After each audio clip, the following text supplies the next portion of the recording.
La inseguridad es un fenómeno multidimensional que ha tocado las fibras más sensibles de la sociedad global. Específicamente en Costa Rica es un fenómeno desbordado y que ha superado todas las capacidades del Estado. Tanto así que el CIEP-UCR lo ha estipulado en las últimas encuestas como la principal preocupación de las y los costarricenses. El país cerró en el 2024 como el segundo año más violento y este principio de año nos demuestra que la tendencia va en aumento, específicamente con dos fenómenos que se nos han unido, que han sido pues, las muertes colaterales y los femicidios que también se han disparado por un efecto contagio. Como lo indica doña Tania, estamos en un punto de inflexión en el cual deberemos tomar medidas como país en consenso y medidas que podamos abordar indiscutiblemente este tema en los próximos meses y ojalá a la mayor brevedad posible, tomando decisiones de fondo que puedan cambiar el rumbo de la tendencia que llevamos en la actualidad. Por eso ha sido su preocupación, la preocupación de doña Tania, el facilitar este foro para que tengamos conciencia, reflexión y acción sobre lo que está aconteciendo en nuestro país. De ahí que es un honor para mí presentar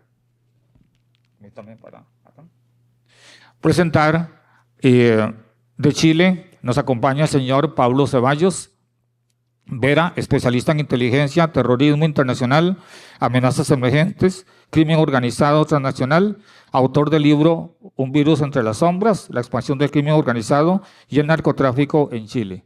Agradezco a don Pablo su presencia y también que tome posesión acá en el foro. De Estados Unidos nos acompaña el señor Douglas Fara, periodista, escritor, consultor sobre crimen transnacional y amenaza estratégica en América Latina, autor de 2 libros, Sangre de las Piedras, la red financiera secreta del terrorismo y el mercader de la muerte, dinero, armas, aviones y el hombre que hace posible la guerra. Y por Costa Rica nos acompaña la señora Tania Molina Rojas, criminóloga, comunicadora social, consultora y escritora, autora del libro Futuro Secuestrado, análisis multidimensional de la inseguridad en Costa Rica. Agradezco a nuestros 3 invitados, por favor.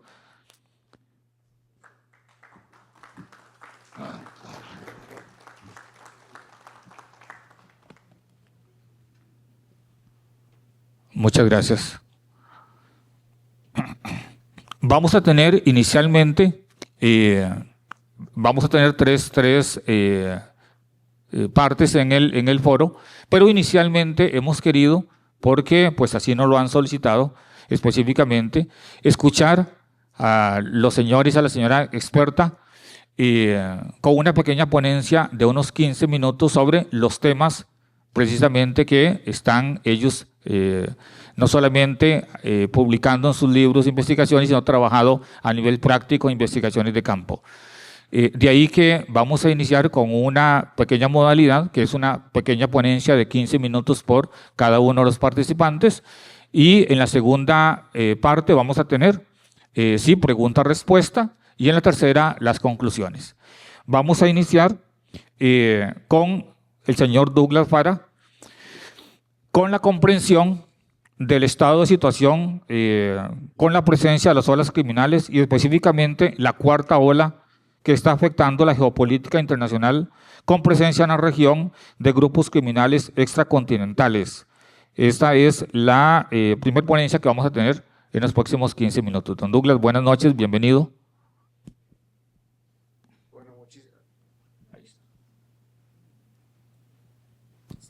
Bueno, muchísimas gracias por la oportunidad de estar acá. Felicidades a Tania por su excelente libro. Gracias a Cadexo por la oportunidad también de estar acá. Y voy a hablar un poco sobre un tema que yo he estado escribiendo mucho en los últimos tiempos, que yo defino como la cuarta ola de crimen transnacional en América Latina. Y la idea es poner un poco en contexto lo que vive Costa Rica, lo que estamos viviendo en Chile, Uruguay, Ecuador, que está sufriendo, para ayudar a entender un poco el contexto regional mundial que estamos viendo en el mundo del crimen transnacional, todos los cambios que han habido. Yo creo que estamos en un momento de cambio profundo, tal vez lo más profundo que hemos visto en las últimas 50, 100 años, dentro de las estructuras y modalidades del crimen transnacional. Yo creo que lo que aporta Tania en su libro es una explicación de cómo esos factores también están impactando directamente en Costa Rica. Obviamente ella es experta en eso, no voy a hablar el tema específico, pero creo que es un aporte muy valioso para el país, para comenzar a pensar en las amenazas reales que se enfrentan. Entonces, para comenzar, definiría yo la primera ola de crimen transnacional, y yo viví los años en Colombia y las guerras en Centroamérica como periodista del Washington Post.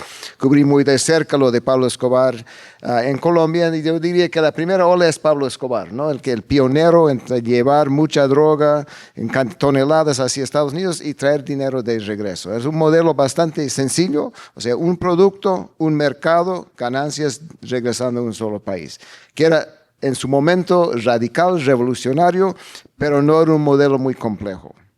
La segunda ola definiría yo como el modelo del cartel de Cali, ¿no? Ellos entran, toman posición, pero también estamos hablando todavía de un producto, la cocaína, un mercado, Estados Unidos, y regresar el dinero.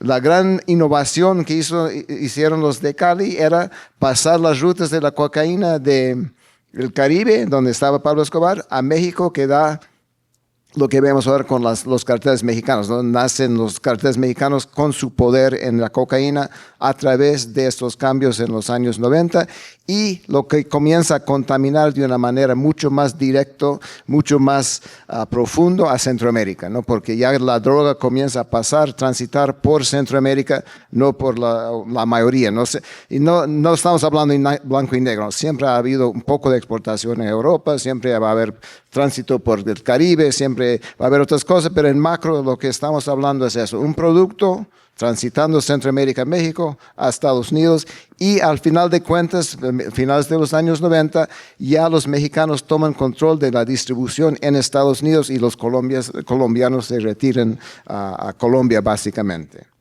La tercera ola defino yo como la aparición de los estados criminalizados, estados que buscan una alianza directamente con el crimen. Yo defino como Nicaragua, como Venezuela, como Cuba, como otros países al principio de la ola bolivariana, con la alianza que tenían durante tantos años con las FARC y la capacidad de absorber el narcotráfico de las FARC y exportarlos hacia el resto del mundo, pero bajo la protección de estados donde ya el Estado no combatía el narcotráfico. No era cuestión de corrupción, no era que un oficial había tomado, sino era decisión del Estado de Venezuela de usar las FARC como arma del Estado venezolano para sus finalidades. Y eso implica muchas cosas, porque ya tener un Estado dentro del juego de crimen organizado transnacional es otra cosa. Pero aún en esa modalidad que estamos viendo, un producto, cocaína, básicamente yendo hacia Estados Unidos, y el regreso del dinero a la región por diferentes modalidades. Más sofisticado, participación del Estado, PDVSA se presta a lavar miles de millones de dólares, pero el modelo básico es eso. Pero la cuarta ola que estamos viviendo en este momento, trae nuevos actores, nuevos mercados, nuevos productos, un montón de cosas que se vinculan a la globalización, a la pandemia, al retiro de Estados Unidos en muchos sentidos de la región económicamente, y de tener una presencia. Y estamos viviendo en un momento donde tenemos por primera vez en la historia de América Latina grupos como la 'Ndrangheta italiana, la mafia más poderosa del mundo, ya establecido en la región, que tienen reuniones de jefes anuales en Buenos Aires. O sea, están ahí, ¿no? Lo que se ha documentado ampliamente es la presencia de las mafias de los Balcanes, especialmente en Ecuador, pero ahora creciendo hacia el norte. Nacimiento de nuevos grupos de crimen transnacional ruso que han entrado a la región, mafias turcos, etcétera, etcétera. O sea, estamos hablando de ya un grupo muy amplio, pero ¿en base a qué? O sea, hay dos factores fundamentales. Uno es que hay que entender que el narcotráfico, el crimen transnacional, es dirigido por actores económicamente racionales. Entonces se ha dado un cambio radical en los patrones de consumo de droga en todo el mundo, especialmente en Estados Unidos. En Estados Unidos, el consumo de cocaína ha bajado más de 50% en los últimos 7 años. No consumo de droga, consumo de cocaína. Y ha ido aumentando mucho en Europa, ex Unión Soviética, más que nada Australia, Nueva Zelanda. ¿Eso qué implica? Que un kilo de coca en Estados Unidos es $17,000. Un kilo en España, $30,000. Un kilo en ex Unión Soviética, $70,000. Un kilo en Australia, Nueva Zelanda, hasta $250,000. Entonces, si uno es actor racional y ve los mercados, va a tirar a los mercados más rentables. En cambio, en Estados Unidos, con el consumo de la droga sintética, han entrado otros actores, porque el consumo de droga sintética se ha disparado. Es otra modalidad completamente distinta al consumo de cocaína y el movimiento de cocaína. Tú con cocaína mueves varias toneladas y vas a recibir muchos millones de dólares. La droga sintética, el promedio de lo que compra un comprador es entre $25 y $50. Y se puede fabricar, como vimos en Breaking Bad, si han visto la serie de Netflix, es muy fácil de cocinar la droga en tu cocina si quieres, en tu baño, etc. Escala mucho menor, se mueve igual, la cantidad de dinero es enorme, pero tan disperso que es casi imposible rastrear de dónde viene. Entonces uno puede decir, bueno, vamos a combatiendo el lavado de dinero, rastreando el movimiento de dinero, porque cada uno gastamos $25, $50 al tiro, un día, 2 días a la semana, 5 días a la semana. Entonces ha cambiado radicalmente la modalidad. Y eso implica que nuevos precursores tienen que llegar, porque los precursores para la droga sintética no son los de cocaína, etc. Entonces estamos viendo y la llegada de estos nuevos grupos no solo es por la cocaína, digamos, de los grupos europeos, porque las mafias albanesas durante siglos han traficado cigarros y otro contrabando a través de Europa. Meten la cocaína dentro de las mismas rutas y boom, arrancan. Tienen sistemas bancarios donde no hay visibilidad y no hay control. Ni Estados Unidos ni la Unión Europea pueden rastrear lo que está pasando en los bancos donde ahora se mueven. Entonces estamos viendo todos esos fenómenos en conjunto. Yo diría que la clave, uno de los puntos centrales que hay que entender, por qué Ecuador sufrió lo que ha sufrido en estos últimos años. No en gran parte, una parte importante es que en 2010, el entonces presidente Rafael Correa toma la decisión de declarar el concepto de ciudadano universal. Cualquier persona puede entrar a Ecuador sin visa, sin registro, sin nada. Y entonces un país dolarizado, un país con acceso muy cercano al canal de Panamá, sus costas, etc., comienzan a llegar las mafias. Nadie los registró. Ahora estamos viendo la consecuencia de tener miles de gente no registrado en el país. Ustedes están viviendo otro fenómeno de migración irregular, donde hay mucha gente muy buena, muy talentosa, que merecen estar acá, y una pequeña parte que vienen con la mentalidad de crear nuevas rutas y aumentar la criminalidad. Entonces tenemos tantos elementos nuevos en lo que estamos viendo hoy en día, que los estados y los analistas viven principalmente en la década pasada, ¿no? Estamos en la política de Estados Unidos, yo trabajé casi 15 años en un contrato con el Pentágono, y los discursos son los mismos que fueron en los años 90. Vamos a combatir la cocaína, no tiene relevancia, o sea, casi no tiene relevancia hoy en día. Todo esto genera, yo diría que grupos como la Ndrangheta mantienen una estabilidad a nivel macro, ¿no? O sea, la Ndrangheta es una organización muy especial a nivel mundial, donde funciona más o menos como policía de tránsito. Pablo puede mandar hoy a tal mercado, Tania, tú puedes mandar allá, pero esa estabilidad de macro ha creado un caos a nivel local y especialmente de fronteras, porque por ejemplo, en Caldera o en Guayaquil, que es lo que estudiamos con Pablo en Ecuador, el grupo mexicano Jalisco Nueva Generación necesita acceso a un puerto en Guayaquil. Entonces dice, Tania, tú que sos la que maneja este tema, hay que ver quién tome este puerto en Guayaquil. Entonces tú abres una licitación. Entonces, ¿por qué la violencia? Porque yo y Pablo y los amigos, todos queremos estar en el puerto. Nos matamos hasta que alguien salga ya victorioso y se calma otra vez. Entonces, si uno ve los patrones de violencia en casi todos los países, hay altibajas, ¿no? O sea, sube las tasas de homicidio en un sector muy específico, rum, a las 7, 10 días, 2 semanas, boom, a cero otra vez. A 2 kilómetros, rum, una ola de violencia y después cae porque alguien ha tomado control de ese territorio y ya no necesitan matar. Entonces, pocas veces estamos viendo éxitos en términos de la policía, ¿no? O sea, de lo que hace el Estado. La estabilidad que vemos alrededor de eso es porque alguien gana una microguerra en ese lugar y pasa al siguiente. Pero eso genera una cosa constante.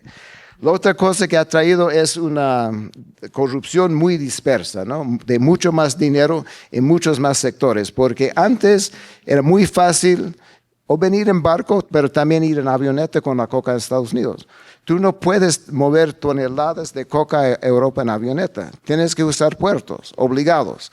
Tú no puedes traer toneladas de precursores de China, donde la mayoría de los precursores para la droga sintética, sin tener acceso a los puertos. Nadie va a volar en avión de China para Chile para depositar unos cuantos kilos de acetón. No, es una cosa de toneladas y toneladas que llegan a México, Centroamérica y América del Sur. Entonces, eso hace que los puertos en la cadena, lo que estamos hablando antes con los amigos de Cadexo, es lo que hace tan importante y más vulnerable los puertos, porque antes no tenían esa importancia, no tenían que preocuparse tanto. La cuestión de oro, que es una cosa de destrucción del medio ambiente, el uso de mercurio que destruye las selvas por siglos, pero es un mineral que se puede utilizar en cualquier parte del mundo y no se puede rastrear el origen de ese oro. Entonces, muchos países, no lo hemos estudiado acá, pero estudiamos en Nicaragua hace unos años, exportan 25% más del oro que se produce en el país. ¿Eso qué te indica? Que o las FARC, o Venezuela, o todas las mafias de toda la zona están exportando, llegando a Nicaragua con su oro, exportando como oro nicaragüense, que no tiene nada que ver con Nicaragua. Pero es imposible, una vez que el oro esté fuera de la tierra, rastrear el origen de ese grupo. Entonces yo creo que es parte de un fenómeno muy, muy difícil y complejo. Y eso atrae la atracción para gobiernos autoritarios que ofrecen, yo diría, soluciones no sostenibles. Y yo creo que tenemos que buscar, y yo creo que uno de los grandes aportes que hace Tania en su libro es defender la necesidad de buscar las soluciones dentro del marco institucional y democrático. Muy fácil caer en la idea de que vamos a mandar todo el mundo a las cárceles y esas cosas, cuando en realidad, si no hay soluciones institucionales que son de patria y no de partido, que hay que pensar en macro de cómo de crear conciencia en la sociedad para que haya un consenso mínimo sobre lo que se puede hacer, entonces las otras soluciones no son sostenibles en el tiempo y países como Costa Rica pueden perder el gran valor que han aportado al mundo, ¿no? De no tener ejército, tener democracia sólida, etc. Muchas gracias. Gracias. Muchas gracias, don Douglas. Seguidamente vamos a escuchar a la señora Tania Molina, la transformación delictual en Latinoamérica y cómo ha afectado estos fenómenos a Costa Rica. ¿De qué se trata hoy la violencia que tenemos? Bueno, muchas gracias a todos y a todas los señores diputados que están acompañándonos esta noche. Y sí es un gran desafío, lo decíamos ahora en off, en medio de una mejenga, decimos popularmente en Costa Rica, lograr reunir gente que realmente esté interesada por un tema que es vital, que es el que ocupa los primeros lugares, no solo de las encuestas y los temas que pueden derivar de la Universidad de Costa Rica, del CIEP, es que este es un asunto nacional de primer nivel, latinoamericano y mundial, ¿sí? El 83% de la población del mundo vive hoy en países altamente criminalizados y obviamente nosotros no íbamos a ser una excepción. Voy a devolverme para agradecerle a Douglas y a Pablo que estén acá, que hayan sacado el espacio en sus apretadas agendas en el país. Yo me siento muy honrada, están, ya se los dije, pero lo digo públicamente, muy citados en el libro, todo lo que ellos han logrado estudiar en el campo con su gran experiencia, así que para mí significa mucho que me estén acompañando hoy.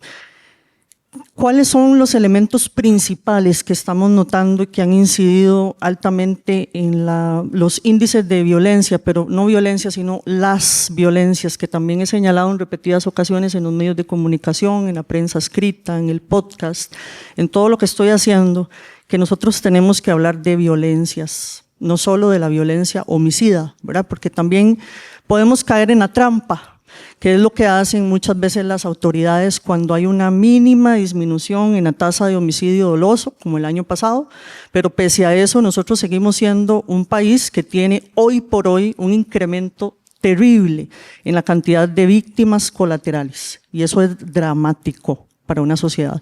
Somos, tengo que decirlo, soy muy pragmática siempre, una sociedad enferma. Después de los 10 puntos en la tasa de homicidio doloso, eso es lo que somos. Y pues obviamente vamos a necesitar de soluciones que son integrales, por supuesto, y de una política pública que pueda ser sostenible en el tiempo y que nos incluya a todos y a todas.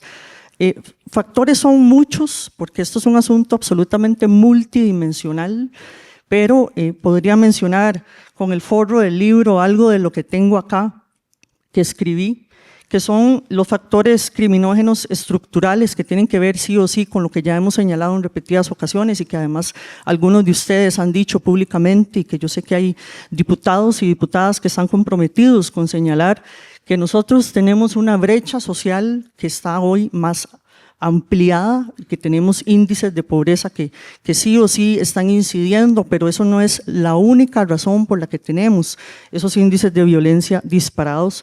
Hay factores que son institucionales, factores que son demográficos, factores que son los famosísimos facilitadores que tienen que ver con el crimen organizado local, que sí hay que aceptarlo, hay que empezar a aceptar en Costa Rica que tenemos una delincuencia que es local, que es marca, muy triste lo que voy a decir, pero es marca país. Son los costarricenses los que están en su mayoría cometiendo el sicariato, asesinando costarricenses, los que están en pugna. Hoy escuchaba en la mañana rápidamente un podcast sobre el famoso personaje que hoy por hoy es el más buscado, el Diablo. Es increíble la fortuna que ha logrado amasar y cómo se han ido penetrando prácticamente todo el tejido social, porque hay un tema obviamente también de control territorial y de las etapas de asentamiento, el crimen organizado transnacional y el crimen organizado tico local, pero entender las millonadas que generan y cómo se han ido involucrando con la venta de tiempos, de lotería ilegal, cómo están en otros mercados, porque en Costa Rica también se habla mucho únicamente del tráfico internacional de la cocaína. Y bien lo señalaba ahora Douglas al principio, Estados Unidos, que sigue siendo un estigma, hoy por hoy consume mucho menos cocaína y consume mucha más droga sintética, fentanilo, lo sabemos, lo hemos visto, el fentanilo ya lo tenemos en el país, pero el fentanilo hace mucho tiempo está haciendo estragos en los Estados Unidos, las metanfetaminas, los nitazenos, que son incluso más fuertes que el fentanilo. Entonces, esto es un asunto realmente complicado, pero hay muchos mercados criminales que se están explotando en Costa Rica. El tema del oro. Ahora me quedé un poco impactada con los datos que nos daban los compañeros sobre el tema del oro en un país que no explota el oro, ¿sí? Bueno, sí lo explota, pero lo explota el crimen organizado y se va todo para Nicaragua, se lo llevan ellos. Y ahí, en Cruzitas, tenemos un ecocidio. Y ahí nosotros, de alguna forma, por supuesto, como país, como sociedad, somos cómplices, porque permitimos que todo eso pase. La gente está hasta el cuello de mercurio. Y aunado a eso, hay trata, hay tráfico, y hay N cantidad de mercados que se están explotando a partir de todos esos seres humanos que no tienen trabajo, además, porque no hay fuentes de empleo. Entonces hay que hablar de muchos mercados, de trata, de tráfico, de la explotación del oro, de cómo se lo lleva el régimen, la dictadura de Nicaragua, día y noche, a vista y paciencia de todo el tejido social, porque bueno, en todo caso nosotros poco podemos hacer, pero sí hay que hablar mucho más de todos estos otros mercados y también señalar que, por ejemplo, hemos sido un país absolutamente, además, victimizado, bombardeado en términos de la delincuencia que está a partir del ciberespacio. Bueno, y eso le pasó hoy por hoy a todo el mundo, ¿no? Después de la pandemia hay un porcentaje muy alto, es hoy por hoy el mercado criminal más homogéneo del mundo. Luego, inmediatamente está la trata y el tráfico de personas, porque hay 200 millones de seres humanos que no están en su país de origen hoy. Y muchísimas de esas personas están pasando por este país. Solo en el 2023 pasaron aproximadamente 500,000 personas por Costa Rica. Pasaron entre el tapón del Darién y el país. Y si el 1% de esas personas se quedan en Costa Rica, ¿quiénes son y dónde están? Y además hay un asunto que tiene que ver con derechos humanos, cómo los estamos atendiendo, cómo estamos solucionando todos estos temas. Tenemos una problemática muy grande con las fronteras, son fronteras muy porosas en Costa Rica, y basta con que uno salga en el vehículo y se vaya a la frontera o se vaya a echarse un viajecito de 3 horas como uno que tuvimos la oportunidad de hacer ahora, y no hay presencia policial.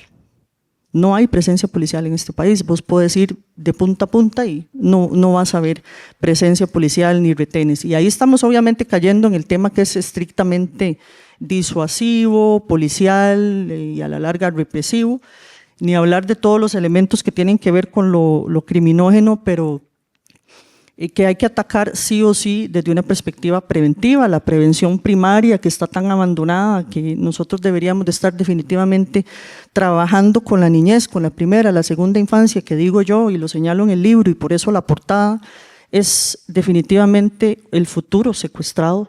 Los niños, como están siendo hoy por hoy incluidos en organizaciones criminales, los están trayendo, que antes no se veía, en consumo.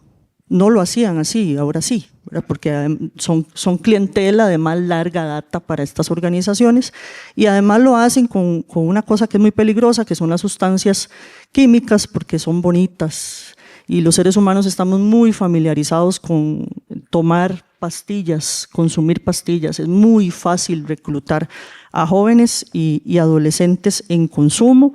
Este es un país que tiene que aceptar que se maneja muy mal el asunto del consumo de las drogas, está muy normalizado, casi que uno no está a la moda si no consume alguna sustancia. Yo me quedo muy impresionada cuando tengo la oportunidad de dar charlas para jóvenes, porque ya hay una normalización extrema, lo ven a uno como un bicho raro por no estar en consumo, porque sí se ha naturalizado, y eso es muy peligroso. Entonces, sí hay que hacer una mayor sensibilización ahí, por cuanto está ya además forma parte de la cultura, es un asunto cultural, ahí hay un bombardeo con todo lo que tiene que ver con la apología del delito, con la cultura, con la música, con las series, y también que yo sé que a algunos periodistas no les hace mucha gracia, pero también lo he dicho, lo he señalado en repetidas ocasiones, que es la criminología de la comunicación, que es la apología del delito que se hace de forma permanente.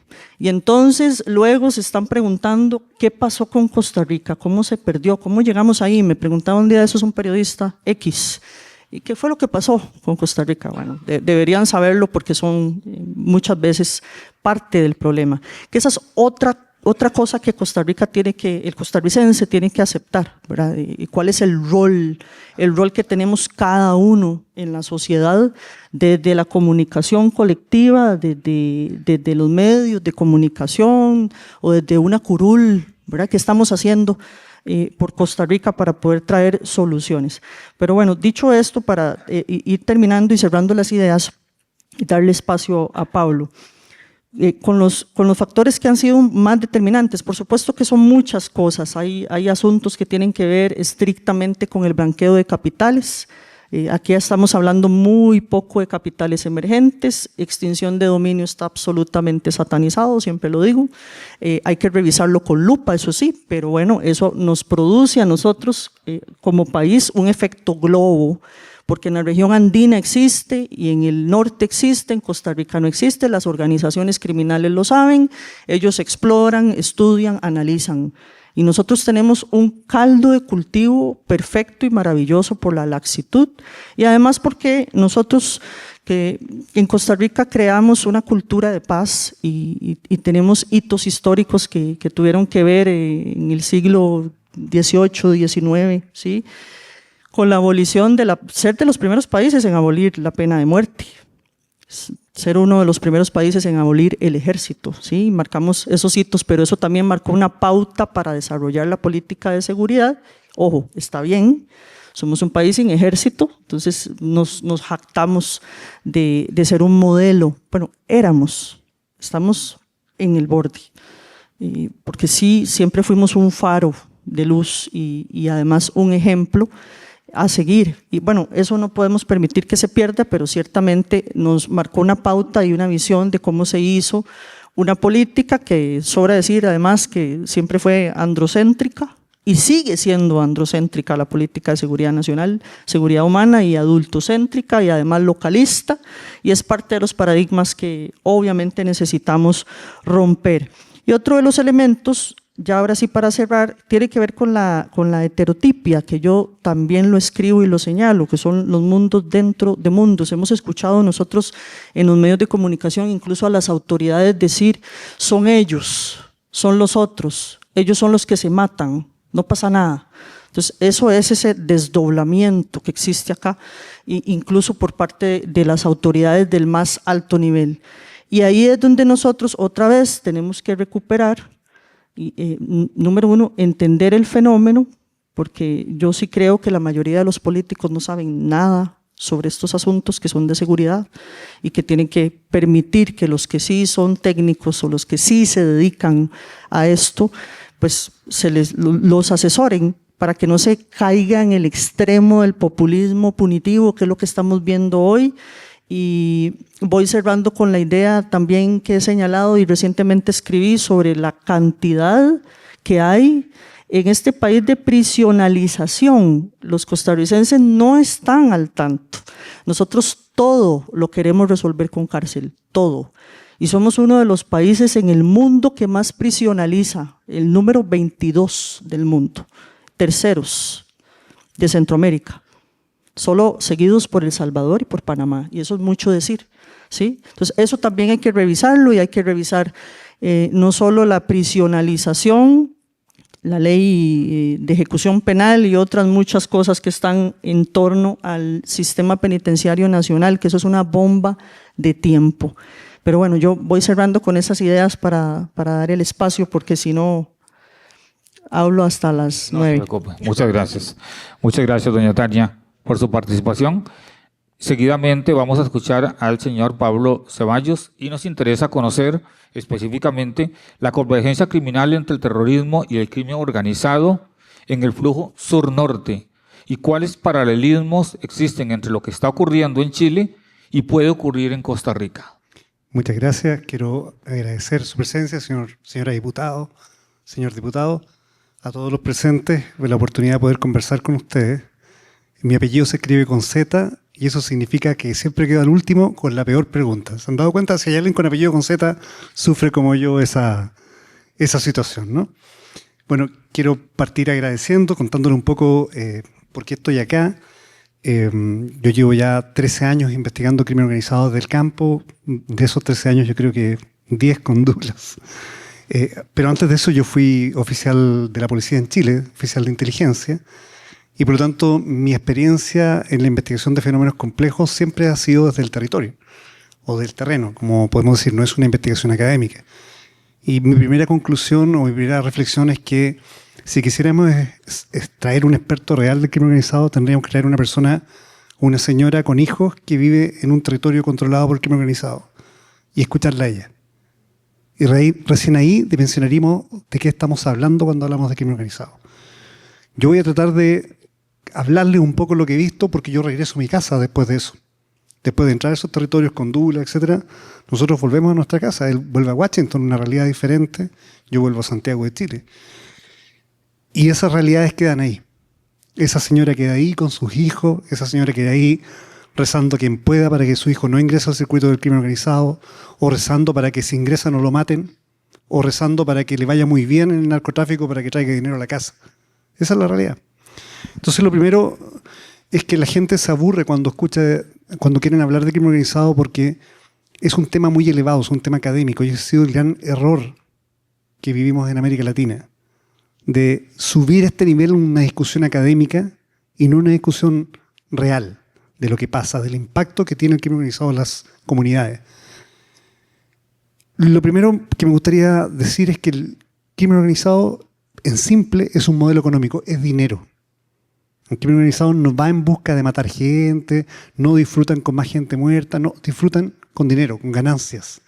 Ganancias ilícitas tomadas de economías ilícitas e inyectadas en las economías formales. O sea, tiene que haber un paso para que lo que yo obtengo a través de lo ilícito, el narcotráfico, la destrucción del medio ambiente, la prostitución, el tráfico migrante, lo pueda tener en una cuenta corriente en un banco. ¿Cómo lo logro? Pablo Escobar lo hacía a través de plata o plomo, corrupción. Hoy día el crimen organizado avanzó un paso más. Es la modificación de las políticas públicas de un país para que no sea delito. Y eso está pasando en muchos países de la región, frente a nuestros ojos. Como sabemos que el crimen organizado es un modelo económico, habita en un ecosistema mucho más amplio del que creemos. No es solamente violencia, no es solamente el control de cárceles, no es poblaciones vulnerables, no son grupos criminales. Habita en las criptomonedas, en la tecnología, en la política, en la narcopolítica, habita en los flujos financieros. Donde ustedes se imaginen puede estar, en la infraestructura, en las licitaciones portuarias, en el control de una carretera, habita, coincide con eso. Y por lo tanto, lo más probable es que todos nosotros que estamos en este momento en esta sala hayamos tenido alguna vez relación consciente o inconsciente con estructuras del crimen organizado. Y ahí viene el triángulo para entender lo que es crimen organizado. Por un lado, se requieren economías ilícitas, o sea, economías que están prohibidas por ley, que se pueden explotar y que generan mucho dinero. Las que ustedes quieran.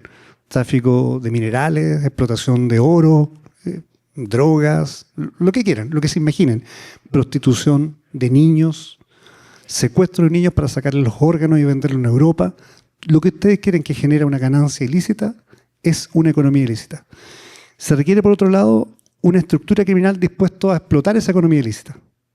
Esas son las dos condiciones de este triángulo. Y la tercera es la que nos involucra a todos nosotros. Son las condiciones sociales para que eso se permita. Y esas condiciones sociales son lo que no entendemos nunca. Son múltiples. Son desde malas regulaciones, mala legislación, son desde políticas, ¿no es cierto?, de contingencia y no de mirar el país en el futuro. Son de no generar políticas para que los niños que en la pandemia dejaron de ir al colegio vuelvan al colegio. Porque cuando un niño no fue al colegio, se quedó en la casa. Y cuando se quedó en la casa, lo mandó al barrio. Y cuando está al barrio, conoce al narco y el narco le dice que suma.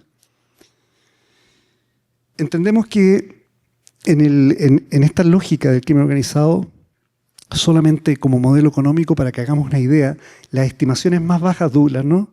Las más bajas que existen dicen que las ganancias de la economía ilícita, no de todas, de 5 o 7 economías ilícitas medidas, sería la tercera economía mundial. Está Estados Unidos, China, crimen organizado. Es dinero. Es dinero.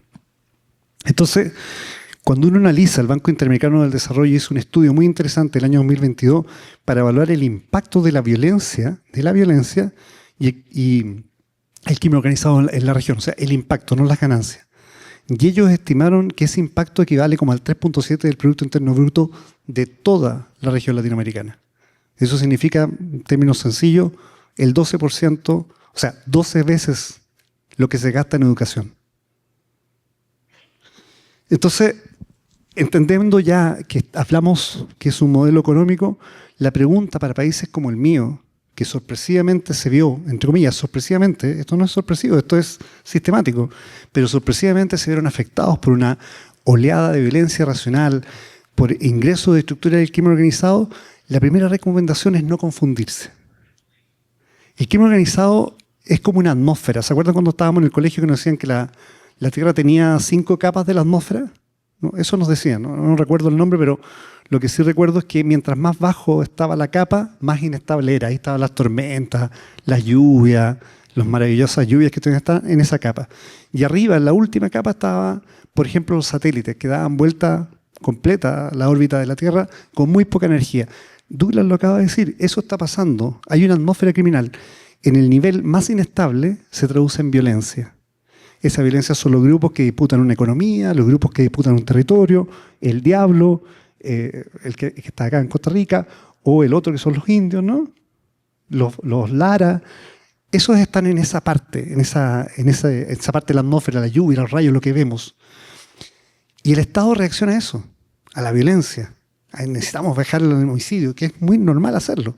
Pero no es solamente eso, porque sobre ellos, en este satélite, está lo que Douglas advirtió, la andrángueta.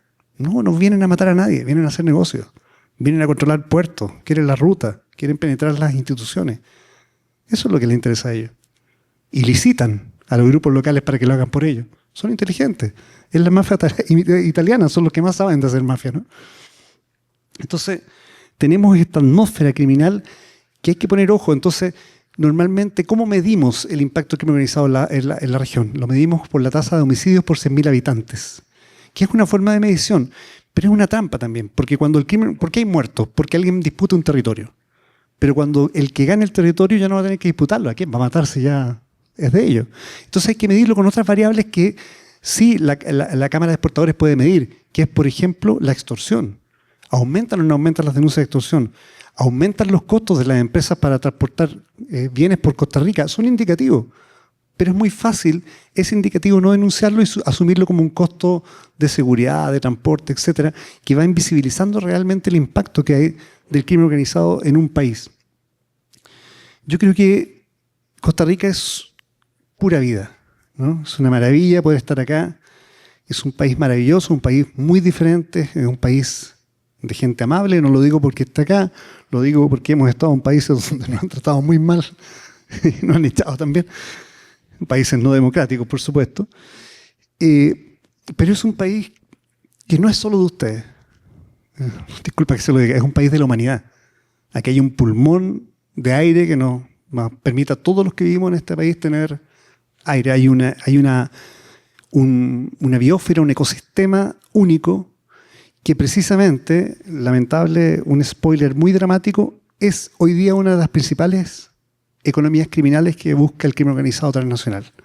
La fauna nativa, la minería ilegal, la madera.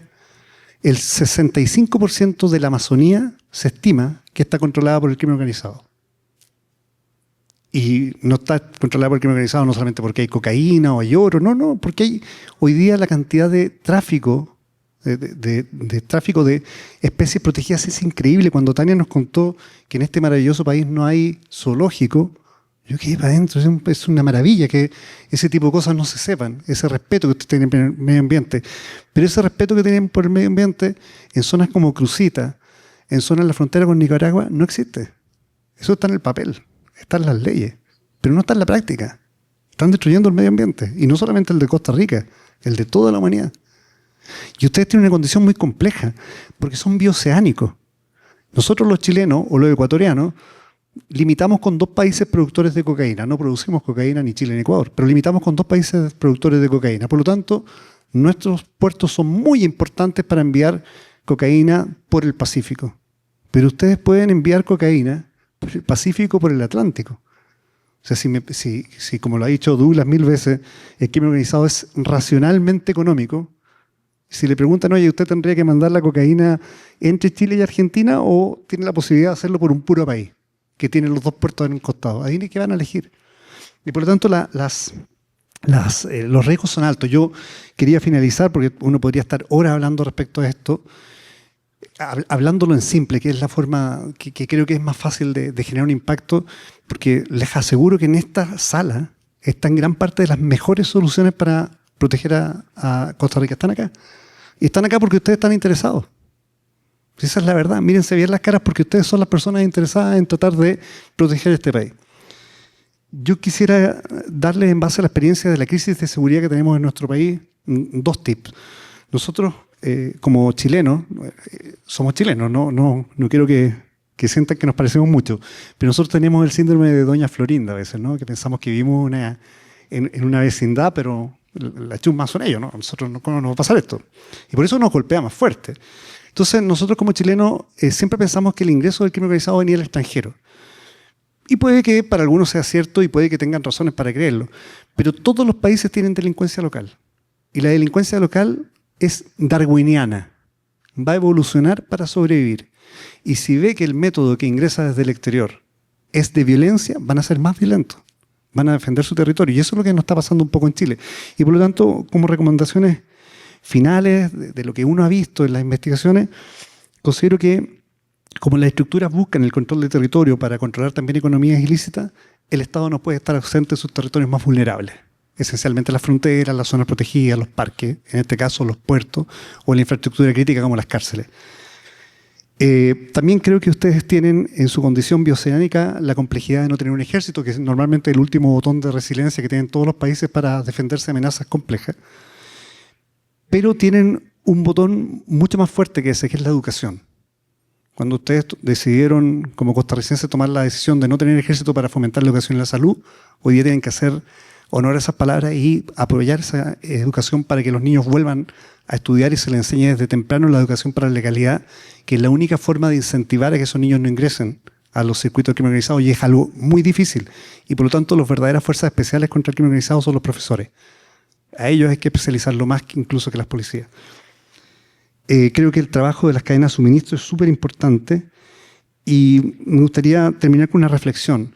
En mi país la discusión, estamos en año eleccionario, entonces en mi país la discusión de todo el mundo es que el problema es de los políticos, que se necesita menos política para enfrentar esto. Y la verdad, creo yo que este es un problema que tiene que ser de Estado y la solución es política. Por lo tanto, lo que se requiere es mejor política. Porque, como he dicho muchas veces, Douglas Farah, a quien yo admiro, este es un problema de Estado. Es una decisión de Estado cómo enfrentamos este problema. No se puede borrar con el codo lo que se ha hecho bien en un gobierno solamente porque lo hizo el otro gobierno. Hay que tener políticas que tengan continuidad.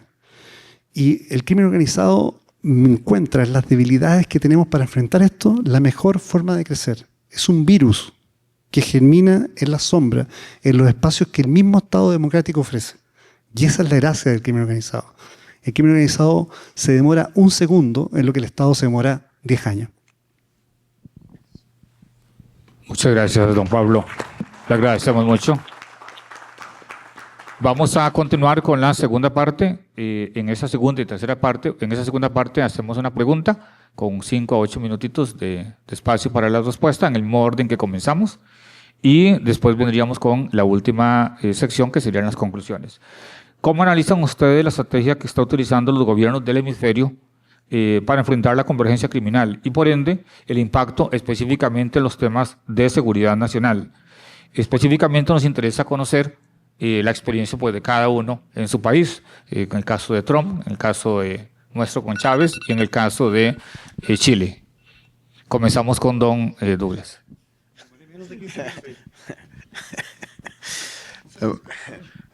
Bueno, muchas gracias.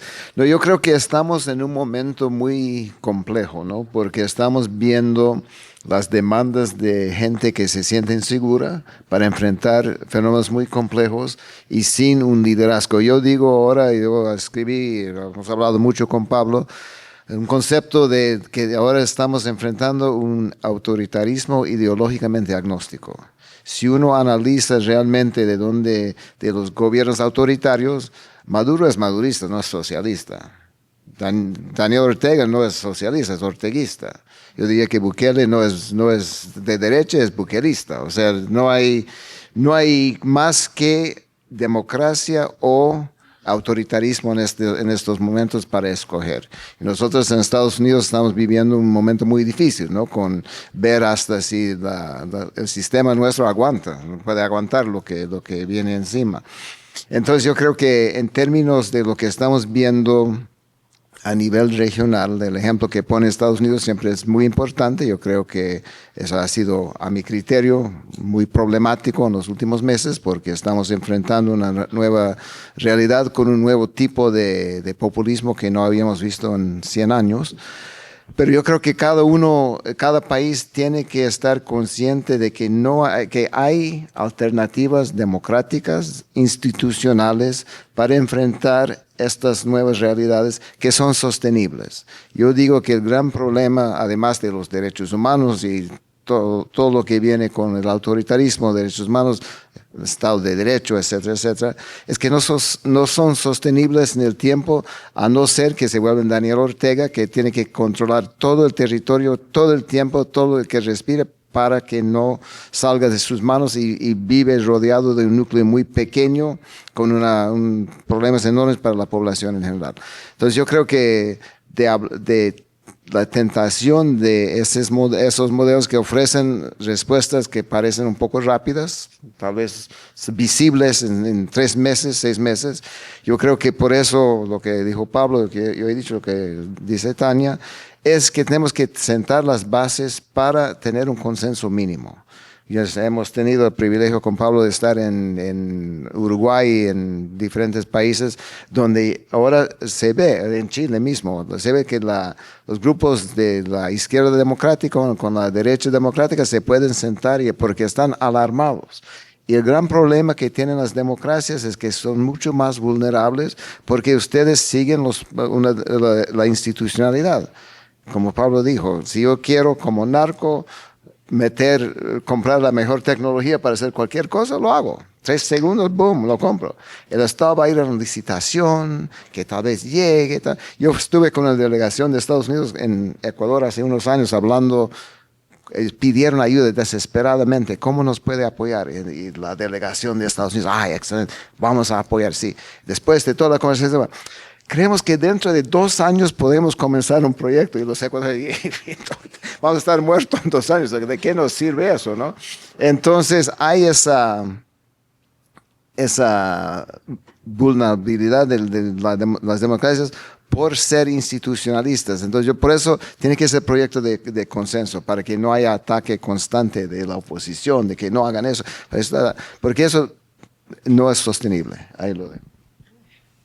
Gracias, don Douglas. Doña Tania, ¿cómo analiza usted la estrategia que está utilizando los gobiernos del hemisferio para enfrentar la convergencia criminal y por ende el impacto que hay en la seguridad nacional, en el caso nuestro?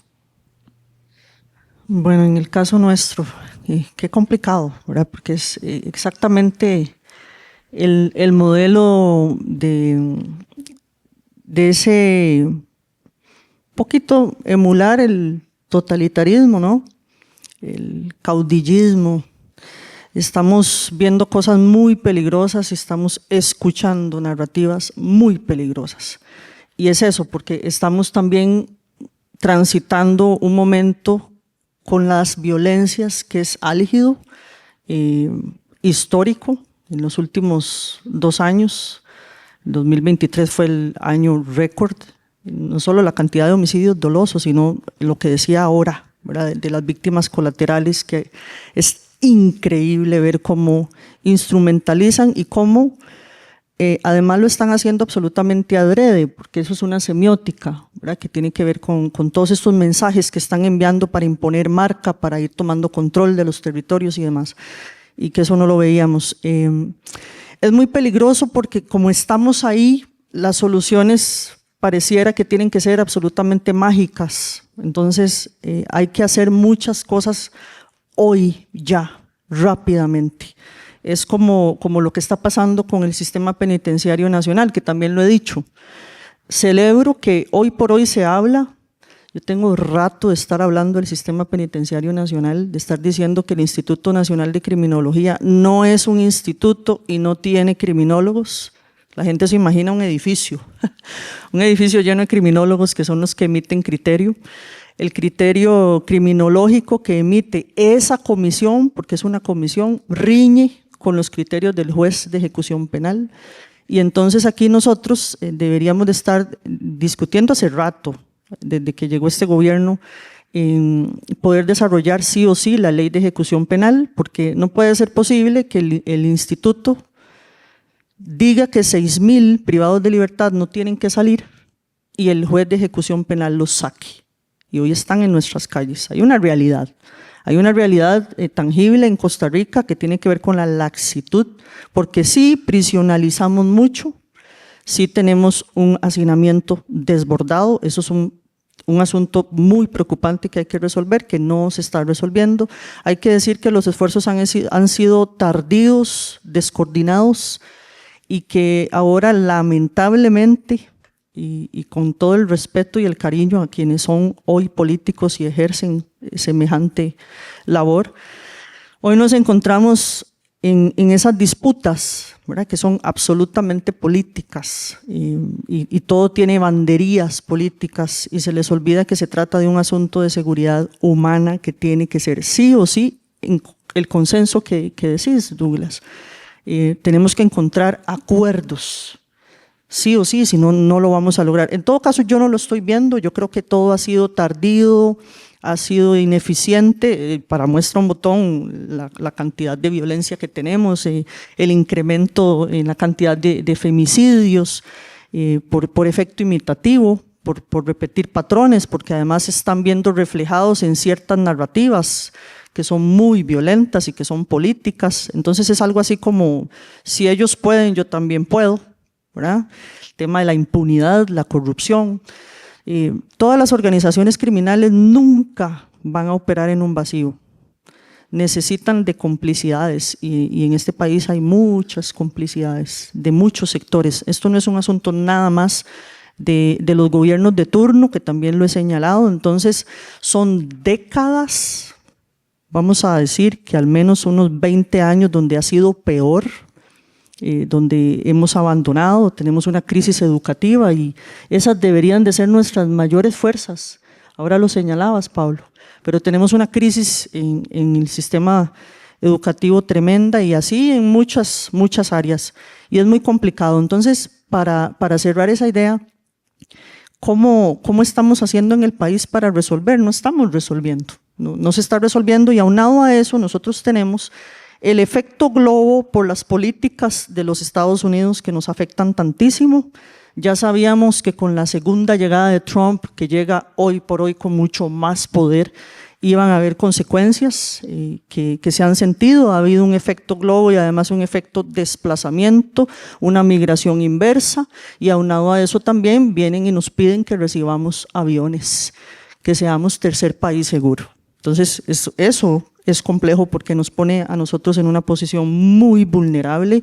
Aquí tenemos todavía en el albergue personas que son extracontinentales en su gran mayoría, con una barrera del idioma y una situación tremenda. Ahí hay niños. ¿Cómo se atienden esos temas? Es una gran responsabilidad que un país como Costa Rica no debe asumir, porque no tiene la capacidad. Pero entonces, hoy definitivamente en el hemisferio las políticas sí nos van a afectar, por eso también con todo lo que pasa en el sur del continente, en la región andina, con la migración, es lógico que lo que suceda en Colombia o lo que suceda en Venezuela va a traer repercusiones para nosotros. Entonces, estamos en un momento complejo donde no se están atendiendo y particularmente en estos meses, que también lo he dicho muchas veces, en estos meses están en campaña. La mayoría de los políticos están absolutamente enfocados en la campaña per se, están subidos en la tarima, están enfocados en ver pues quién va a comprar las banderas y los refrigerios y el transporte y todos los asuntos políticos. Y muchos políticos hoy que están en el ejercicio también están enfocados aunque digan lo contrario. Entonces, y ahí quedamos todos en medio de toda esa situación, en este abandono que es muy preocupante, esperando y pidiéndole a Dios, los que creemos en Dios, le pedimos a Dios de que algo por arte de magia suceda, ¿verdad?, para que el tejido social despierte y no atienda esos llamados que se están haciendo, que en todo caso son muy, muy peligrosos y que no resuelven, porque lo que están proponiendo hoy no es sostenible. Entonces ahí es donde nos encontramos, Bernie. No puedo ser un poquito, tengo que Más ser positiva, pesimista. más No positiva. puedo ser más positiva. Bueno. No. Muchas gracias, doña Tania. Don Pablo, lo escuchamos. Gracias. Bueno, muchas gracias. Vengo de un país muy austral. Es un país que tiene muchos kilómetros de distancia. Somos muy angostos, pero muy largos, ¿no? Realidades complejas. Pensábamos que éramos una isla porque teníamos una gran cordillera, teníamos la Antártica y teníamos el océano, entonces, y un desierto. ¿Quién va a entrar? Entraron y también se modificó nuestra propia delincuencia. Esos dos fenómenos son muy fuertes. Y tuvimos una previa, no sé si ustedes se acuerdan, en el año 2019 tuvimos lo que se llamó un estallido social, un evento disruptivo, violento, muy, muy complejo en Chile, que generó muchas divisiones que no se han podido superar en muchos casos. Pero en ese estallido social lo que sucedió es que la fuerza pública, Carabineros de Chile, en Chile hay 3 policías en realidad, la Policía de Investigaciones, Carabineros y la Policía Marítima, que depende de la Armada, esa fuerza pública se dedicó al orden público. Y todo el esfuerzo estuvo en mantener el orden público, por lo tanto hubo retracción de esa policía tradicional en los barrios, pero también hubo mucha condena de la forma como actuó esa policía, como actuó Carabineros. Yo fui oficial de Carabineros. Y como siempre, la violencia, cuando se ejerce, hay que condenarla siempre, igual que el crimen organizado. No puede ser que lo que hagan unos es violencia y lo que hacen otros no es violencia. No, la violencia se condena siempre, el crimen organizado se condena siempre, la corrupción se condena siempre. No pueden haber dos miradas diferentes para eso. Pero ese efecto provocó, durante ese periodo de mucha efervescencia, provocó que ciertos actores políticos dijeran: esa policía hay que eliminarla, hay que refundarla. Y la autoridad policial, como nunca había pasado en Chile, disminuyó bastante. Se ha ido recuperando de pasos agigantados. Hoy día está probablemente dentro de la de mayor confianza. Pero hubo un periodo donde no estuvo. Eso, inmediatamente después, como si no tuviéramos también terremoto, vino la pandemia. Entonces el Estado tuvo un proceso de retracción muy fuerte. Y cuando empiezan a ingresar los grupos criminales, cuando empieza a cambiar o a evidenciarse más bien, porque siempre estuvo en ese cambio, empiezan a evidenciarse lógicas de crimen extranjero y lógicas de transformación criminal, la primera reacción que tuvo gran parte de las autoridades políticas, las autoridades policiales, fue negar.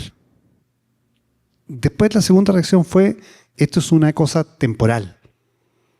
Hay algunos que todavía lo creen. Nosotros le traemos una muy mala noticia con Tania y con Douglas. El crimen organizado viene y se va a quedar en el tiempo, siempre, no se va a ir. Encuentra un buen negocio y se va a quedar. Lo que hay que hacer es que ese negocio no sea rentable para ellos. Ese es el secreto de esto, ¿no? Es hacer que sea un mal negocio para ellos, porque si es un mal negocio para ellos, van a buscar un lugar donde puedan tener un negocio de mejores condiciones. Pero ya mi país, después de muchas cosas, de momentos muy complejos que no creo que podamos recuperar muchas de las cosas que teníamos, ha empezado a entender que esto se combate con todos. Entonces, lo primero, una de las cosas más importantes que ha pasado en Chile fue la creación de un Ministerio de Seguridad, un ministerio exclusivamente encargado de la seguridad, porque antes eso dependía del Ministerio de Interior, un ministerio más bien político. Y este Ministerio de Seguridad, antes de crearse el Ministerio de Interior, decidió convocar a expertos a una comisión ad honorem y convocó expertos de diferentes sensibilidades, políticas, casi todos de la academia, y por algún motivo me convocaron a mí. Yo había escrito el libro y me dijeron: venga a participar usted, que tanto está hablando que estamos mal, venga a participar del comité de expertos.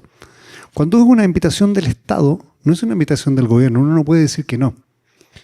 Ya estamos en la 5ª sesión donde conversamos diferentes temas y evaluamos las políticas públicas que el gobierno quiere presentar para que tengan un consenso de una perspectiva experta, entre comillas. Yo no vengo del mundo académico, mi experticia se da en mi conocimiento de los fenómenos a través del enfoque más bien cualitativo de lo que está pasando en las calles, ¿no?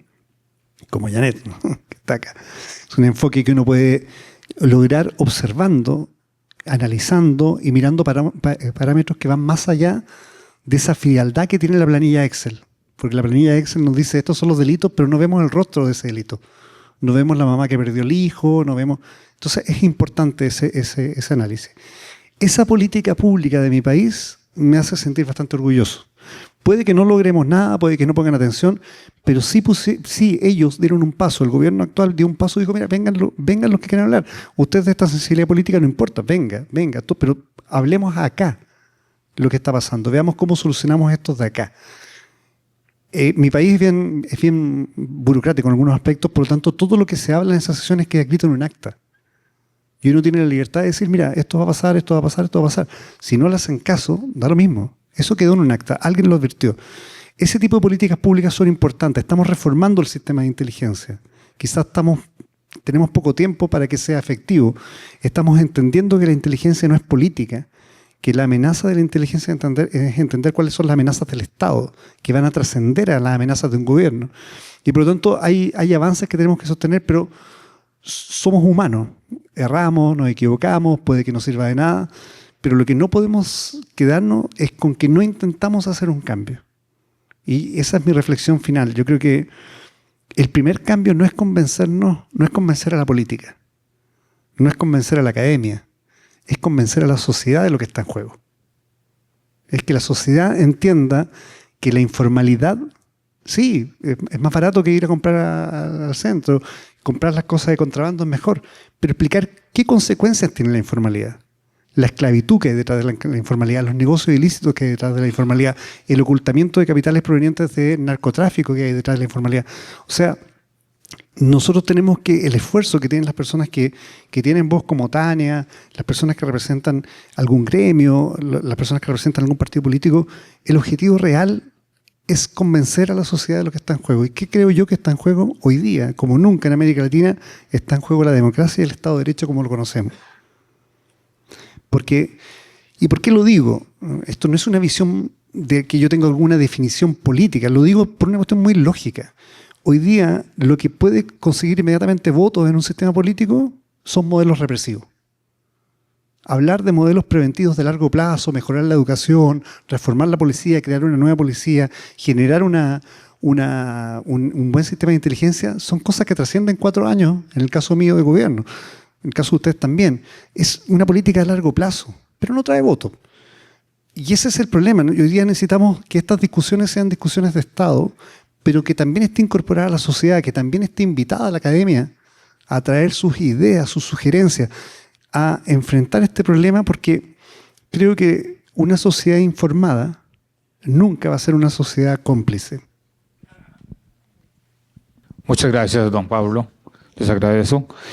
Ahora vamos a continuar con la última pregunta, con la conclusión.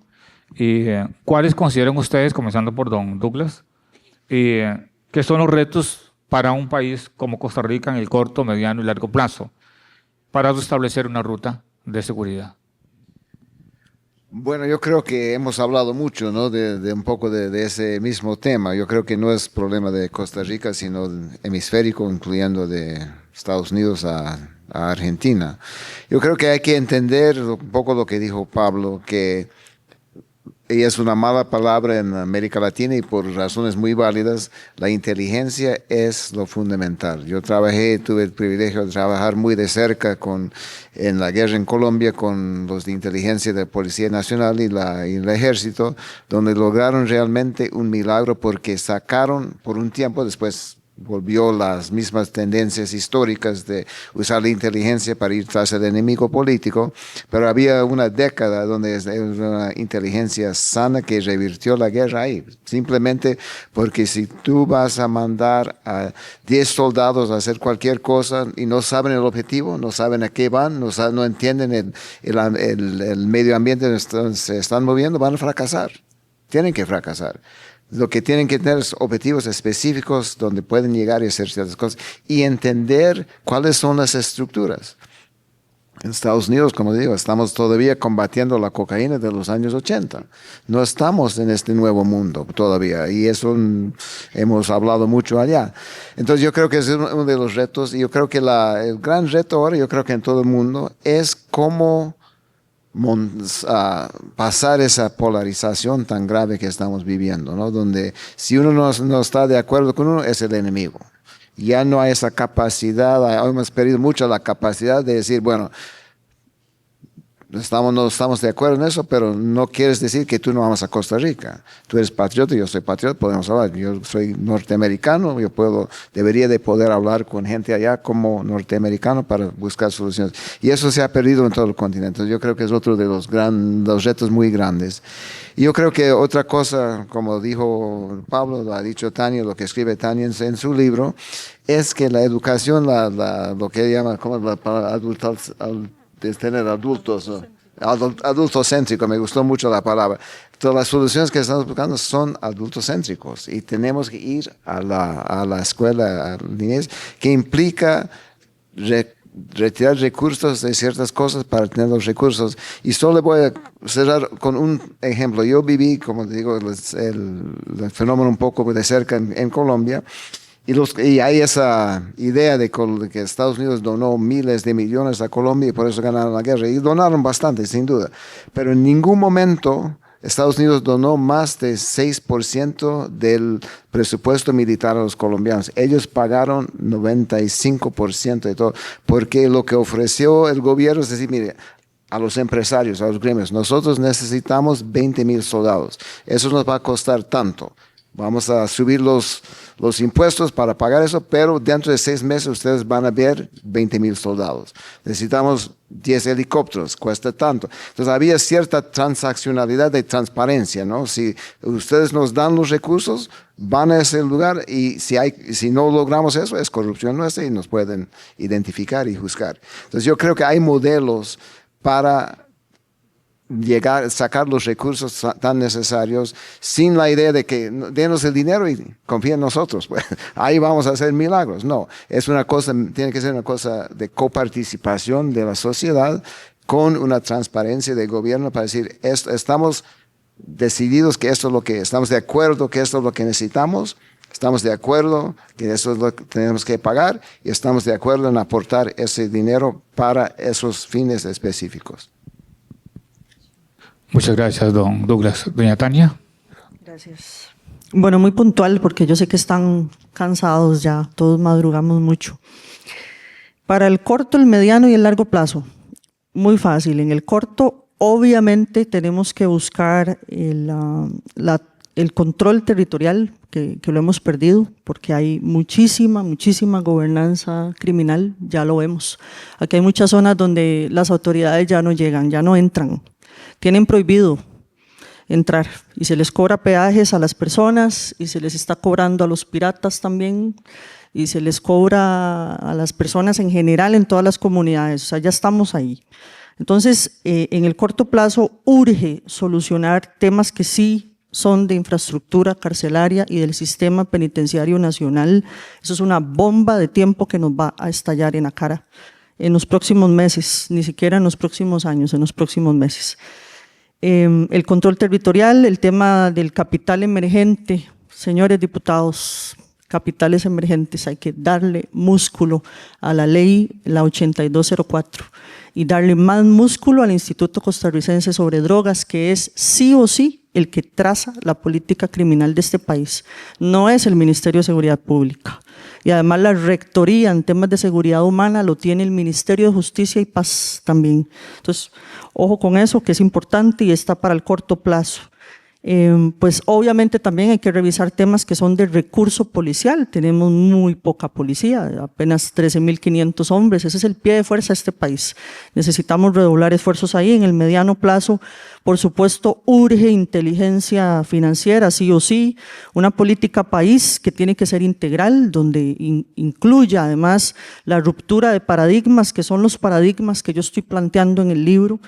Y que eso también va para el largo plazo, no es sexy, no es atractivo, no trae votos y no está mediatizado ofrecer este tipo de soluciones, pero en el largo plazo tiene que ser un proyecto de Estado sostenible con la sociedad civil, ahí tenemos que participar absolutamente todos, tiene que ser político, civil, sostenible, de Estado, que involucre una revisión de la parte educativa, sí o sí, que está en plena crisis, temas que son de empleo, de cooperación internacional. Nosotros Siempre vamos a necesitar la cooperación internacional. Habría que revisar si a la larga necesitamos más de la cooperación de la Unión Europea, por supuesto.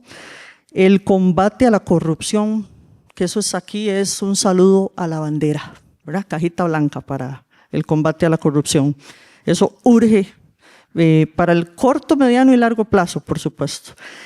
¿Por qué? Porque estamos hablando de lo que planteaba Pablo y Douglas, y también lo he dicho en repetidas ocasiones. Aquí estamos hablando de la democracia y el Estado de Derecho. Eso es lo que realmente peligra hoy por hoy. Entonces tenemos que hacer una política de Estado que sea sostenible y buscar fortalecer las instituciones y la coordinación, por supuesto, interinstitucional, y sin olvidar que nos urge romper al menos el paradigma androcéntrico, adultocéntrico, localista y populista punitivo, urgentemente.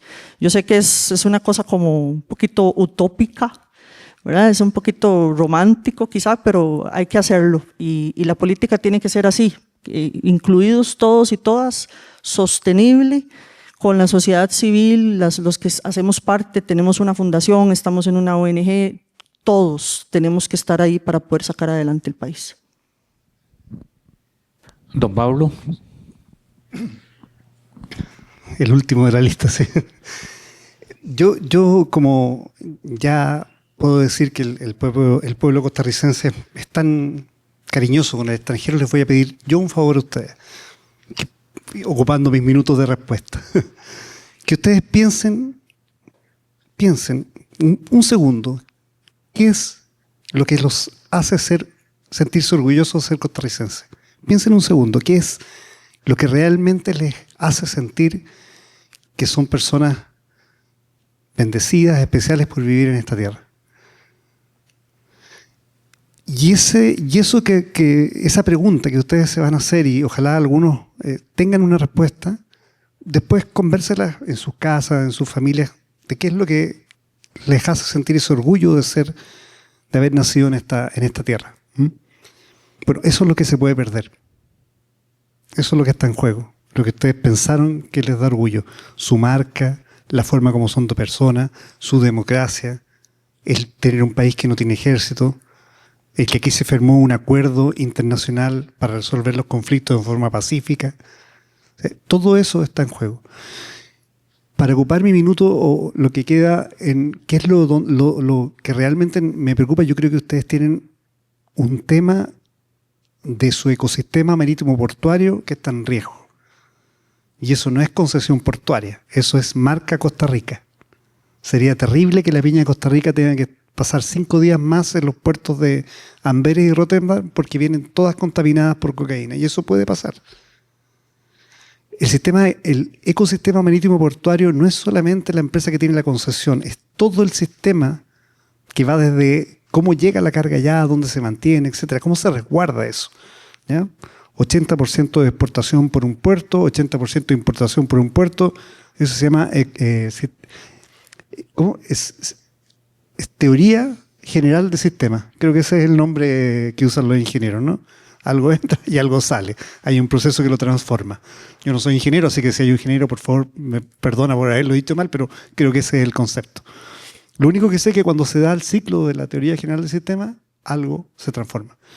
Por lo tanto, el sistema portuario, todo lo que dice Tania, pero hay algo que me gustaría decírselos de verdad.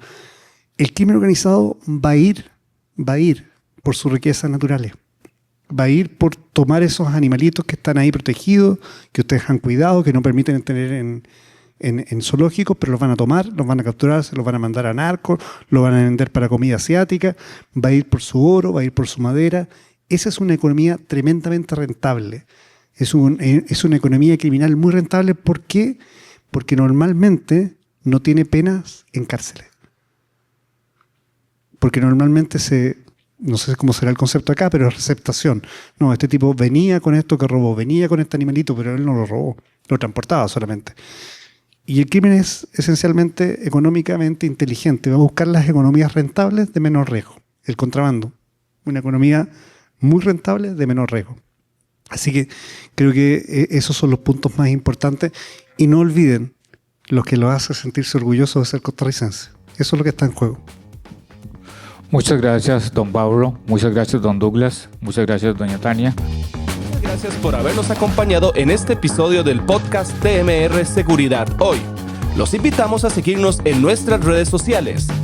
Construyamos comunidad en Facebook, Instagram, YouTube y Spotify como TMR Seguridad Hoy. Comparte esta información, ya que difundir la cultura de la seguridad crea mejores sociedades.